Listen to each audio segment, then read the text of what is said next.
প্রশ্ন: তাহলে যে বলা হয় ভগবান রামচন্দ্র, ভগবান মনু, ভগবান শ্রীকৃষ্ণ, ভগবান বুদ্ধ ইত্যাদি, এ কথার মানে কি?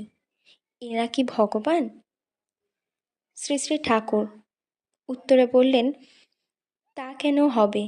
যাদের দুনিয়ার প্রত্যেক মনন দ্বারা, চিন্তা দ্বারা, অভিনিবেশ সহকারে, পরিদর্শনের অনুভব দ্বারা, একাত্মবোধ ধারণায় প্রতিষ্ঠা লাভ হয়ে চালচলন, কথাবার্তা, ব্যবহার, সেবা, অনুভূতি, সাহচর্য ইত্যাদি কর্মপ্রেরণা তদ্রূপ সহজ হয়ে উঠেছে, সেখানেই ঐশ্বর্য, বীর্য, যশ, সৌভাগ্য, জ্ঞান, বৈরাগ্য ইত্যাদিও সহজ জীবনে স্বাভাবিকভাবে